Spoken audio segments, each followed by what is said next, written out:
Hi friends, welcome to my channel. ఈరోజు video అన్ని రకాల టిఫిన్స్లోకి కూడా సూపర్గా సెట్ అయ్యే పల్లీ చట్నీ అండి. ఇది ఏ టిఫిన్లోకైనా సరే చాలా అంటే చాలా బాగుంటుంది. అలాగే చాలా సులభంగా కూడా చేసుకోవచ్చు అండి. ఇప్పుడైతే తయారీ విధానం చూద్దాము. ముందుగా ప్యాన్ పెట్టి కొద్దిగా ఆయిల్ వేసానండి. తర్వాత అందులోకి పల్లీలు వేసాను. పల్లీలు వేసి దోరగా వేయించుకోవాలండి. లో ఫ్లేమ్ టు మీడియం ఫ్లేమ్కి అడ్జస్ట్ చేసుకుంటూ పల్లీలను అయితే ఫ్రై చేసుకోవాలి.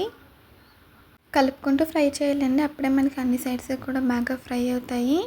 దోరగా వేయించుకుంటే సరిపోతుందండి.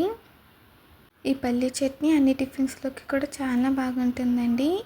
ముఖ్యంగా అయితే ఇడ్లీ దోశలోకి సూపర్గా ఉంటుంది.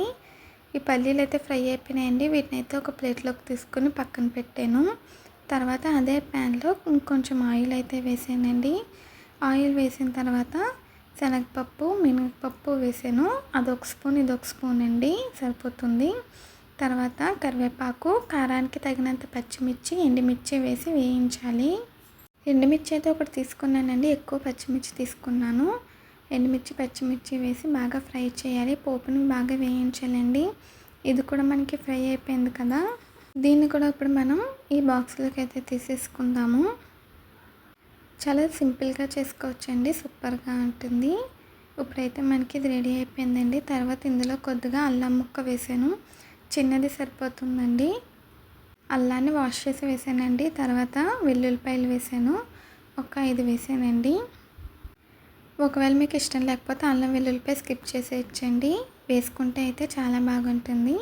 ఇప్పుడు మిక్సీ జార్ తీసుకుని మనం తయారు చేసుకున్న మిశ్రమం మొత్తం కూడా మిక్సీ జార్లో వేసేయాలండి.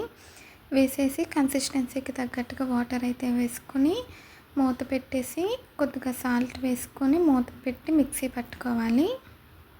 రుచికి సరిపడా సాల్ట్ వేసేసి మూత పెట్టేసి మిక్సీ పట్టుకోవాలండి. సాఫ్ట్గా మెత్తగా పేస్ట్ లాగా అయితే గ్రైండ్ చేసుకోవాలి. నేనైతే చట్నీ రెడీ అయిపోయాక చూపిస్తానండి.